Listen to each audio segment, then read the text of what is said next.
Sir 1 वाजूस्तर शुक्रवारी संध्याकाळी 1 वाजूस्तर आम्ही तिच्यापाशी होतो. शुक्रवारी संध्याकाळी आम्ही 1 वाजता तिथून निघलो. तर आम्ही तिला छळ करत होते म्हणून आणायसाठी गेलतो, पण तिच्या सासूने नवऱ्यानं येऊन दिलं नाही. मग आता सर आमचं तिथं काय चालणार त्यांच्या घरी? आम्ही आमचं आलोत.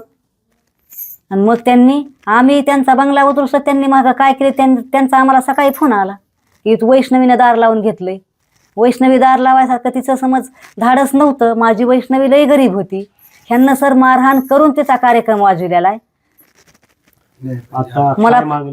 मला फक्त माझ्या लेकीला न्याय पाहिजे. न्यायालाच आम्ही हे झालं. आता सगळं तर माझं संपलंय. मला 3च मुली होत्या, त्याच्यातली माझी एक त्यांना मारली. मला फक्त तिच्या न्यायासाठी तुम्ही माझे बाप भाऊ होऊन तुम्ही हे माझ्यासाठी लढावा, एवढीच अपेक्षा आहे माझी. नाही न्याय दिला तर मी SP ऑफिसच्या दारात माझा स्वतःचा आत्महत्या करणार आहे. माझं काही शिल्लक उरलेलं नाही आता. शुक्रवारी संध्याकाळी आमचं तिचं बोलणं झालं होतं. आम्ही तिच्या घरी गेलो होतो. तर 7:45 वाजता घरी गेलो होतो. तर त्यांनी आम्हाला सांगितलं होतं की 20 लाख रुपये आणून द्या, नाहीतर आम्ही तिला मारून टाकू. ह्याच्या अगोदर आम्हाला धमकी आली, म्हणजे त्यांनी मागितले होते पैसे. तर आम्ही त्यांना 17 जानेवारीला 5 लाख रुपये माझ्या आईने मी नेऊन दिले ते स्वतः कॅश त्यांच्या हातात. थोडे दिवस त्यांनी चांगलं सांभाळल्यानंतर आणि नंतर परत त्यांनी 20 लाखाची मागणी केली. मग आम्ही 5-7 जण मिळून गेलो त्यांच्या इथं शुक्रवारी संध्याकाळी 7:45 वाजता. त्यांच्या हातापाया पडून म्हणलो त्यांना की आम्ही तुम्हाला पैसे आणून देऊ, तर तुम्ही थोडे दिवस थांबा, आम्हाला वेळ द्या, काहीतरी 2-4 दिवस. ते म्हणले वेळ नाही, तुम्ही पैसे आणाय पाहिजे होते, नाही तर मग उद्या सकाळपर्यंत बघा काय होतंय ते. तर आम्ही त्यांना वेळ मागितला आणि त्यांना समजिलं आणि निघालो होतं. मग काही या अगोदर देखील तुमच्या बहिणीचा छळ करण्यात आला होता, तिने तुमच्याकडे वारंवार तक्रार केली होती का तशी काही? ह्याच्या अगोदर झालं ना, 3 महिन्यापूर्वी नाही का, म्हणजे दिवाळीच्या टायमाला तिला 3 महिने ठेवलं होतं, इकडेच टाकून दिलं होतं ही चॅटिंग आहे त्यांची. तेव्हा सारखं ही फोन करायची त्याला, तर तेव्हा म्हणायचं तुझा माझा काही संबंध नाही, मला फोन करीत जाऊ नको. तर ती म्हणे काय नाही फोन करणार, मी कोणाला फोन करते म्हणायचा, कोणाला करायचं कर पण मला करू नको. आणि जा तुला काय करायचं कर, तुझा माझा काही संबंध नाही, तुला काय करायचं तर कर. ती परत फोन करायची. तो डायरेक्ट म्हणला की बघ मग पुन्हा फोन केला असतं काय होईल. मग आतापर्यंत किती पैसे दिले तुम्ही त्यांना? आम्ही त्यांना पहिल्यांदा फर्निचर करायसाठी म्हणला की आम्ही बंगला बांधलाय आणि मग फर्निचरसाठी आम्हाला 2 लाख रुपये द्या. पहिल्यांदा 2 लाख दिले होते लग्न झालं तेव्हा. आणि नंतर 17 जानेवारीला 5 लाख रुपये दिले आणि आता परत 20 लाख मागितले त्यांनी. आता काय मागणी आहे तुमची? आम्हाला आमच्या मुलीला न्याय पाहिजे, आम्हाला न्याय द्यावा. परत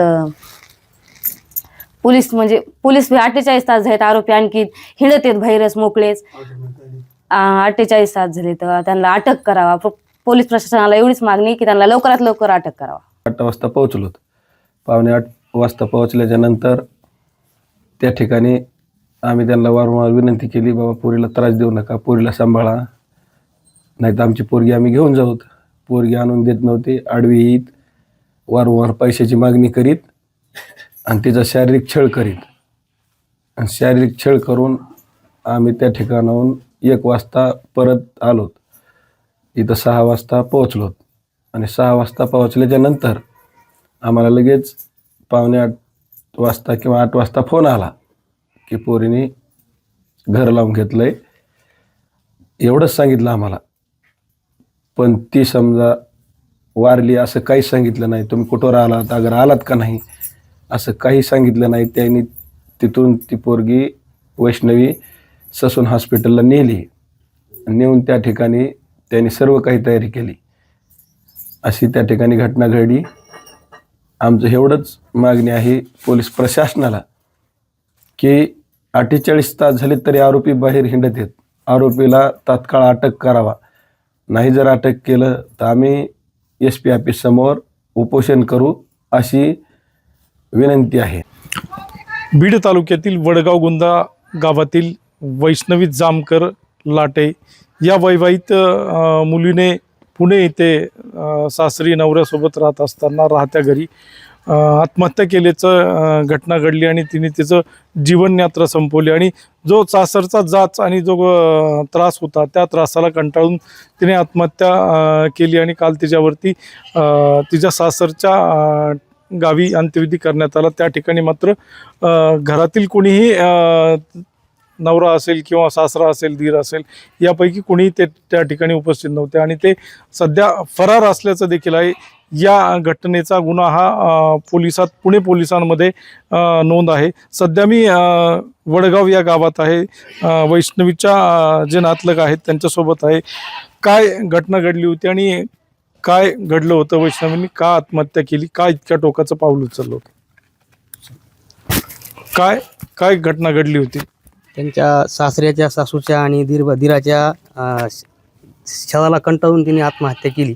ते वारंवार तिला छळ करीत होते, तिला पैशाची मागणी करीत होते आणि त्याच्यामुळं तिने जीवनयात्रा संपवली. ती ज्यावेळेस तिने जीवनयात्रा संपली त्यावेळेस ती 1.5 महिन्याची प्रेग्नेंट होती. ते प्रेग्नेंट रिपोर्टसुद्धा आमच्याकडे आहेत. काय मागणी केली होती तुम्ही? कधी बोलणं झालं होतं तिचं ह्या घटनेच्या अगोदर? आम्ही 2-3 महिन्यापूर्वी बैठक झाली ती आमची. तिला त्रास देत होते. त्रास देत असताना आम्ही बीडला बैठक झाली. बैठकीत आमच्या असं ठरलं की बाबा आता इथून पुढं मोबाईल द्यायचा नाही. बरं, मोबाईल बी नाही. मोबाईल नसताना समजा त्यांनी पुन्हा 2-3 महिन्यांनी छळ सुरू केला. आता हे आम्हाला कधी कळालं की आम्हाला इथून फोन आला तिकडून समजा की ह्यांच्या मामाने फोन केला, मुलीच्या मामाने, किंवा अण्णा आपल्याला जायचं आहे. आणि जात असताना त्यांनी सांगितलंच नाही आम्हाला काहीच. किंवा आम्ही तिथं गेलो तर त्यांनी सोडून बी दवाखान्यात नेलं समजा, सुसना हॉस्पिटलला. तिथं नेल्यानंतर आम्ही गेलो तर आमच्या अगोदरच लगेच त्यांची तयारी होती किंवा पोस्टमार्टम करायची. पण आम्ही फोन केला, सांगितलं की आमच्या भावाला की तिथं थांबा जाऊन. ते थांबले. त्यांनी सांगितलं नातेवाईक यायला लागले, थांबा. मग त्यांनी ते सगळी हेटाळणा केली त्याची, प्रेताची. व आम्ही सांगितलं ग आरोपी आटोप करा. ते म्हणले आमची जिम्मेदारी लागली आरोपी घ्यायला. तर ते आरोपी घेऊन सुद्धा नाही आले आणि त्यांना पाणी पाजाय सुद्धा कोणी नाही. पुणे पोलिसांनी त्या आरोपींना अटक केलेलं नाहीये असं तुमचं म्हणणं आहे? मग पुणे पोलिसांनी तुम्हाला सहकार्य केलं नाही, ते आरोपी पळवून लावण्यास मदत केली? हो, पुणे पोलीस स्टेशननी समजा आम्हाला आरोपी, आता ते काय सांगा, पण ते फरार झाले म्हणले. आम्हाला वेळ द्या आम्हाला सापडायला. अजून काही सापडले नाही जणू. आम्हाला काही त्यांचं हे नाही आलेलं. हो. काय घटना घडली होती काल? तुम्ही त्या अंत्यविधीच्या ठिकाणी देखील गेला असताल. काय परिस्थिती होती तिथे? कोणी जवळचे नातलग किंवा सासरची लोक होती? काय बोलणं झालं का? काय अंत्यविधीला कोण हजर होतं का? त्यांचे कोणी नव्हतं हजर. तर कोणासंग बोलणं करा? कोणीच नव्हतं त्याचं हजर म्हणजे माणूसच नव्हतं त्याचं. मग कोणासंग बोला करा? बोलणं करायचं होतं, नव्हतंच तर काय बोलणं करा? आता काय मागणी असेल? काय फक्त आता पोरीला न्याय भेटावा असं आमची मागणी. त्यांना अटक करावं. या घटनेनंतर सध्या पाहुण्यांचे जे घरातले नातलग आहेत त्यांचा कंठ देखील दाटून येत आहे. ते बोलण्यास म्हणजे बोलावं देखील त्यांना वाटत नाही. या घटनेचा पोलिसांनी कसून तपास करावा व आरोपींना कठोरात कठोर कारवाई करावी अशी मागणी आता नातलगांकडून केली जाते. दीपक जाधव, LS मराठीसाठी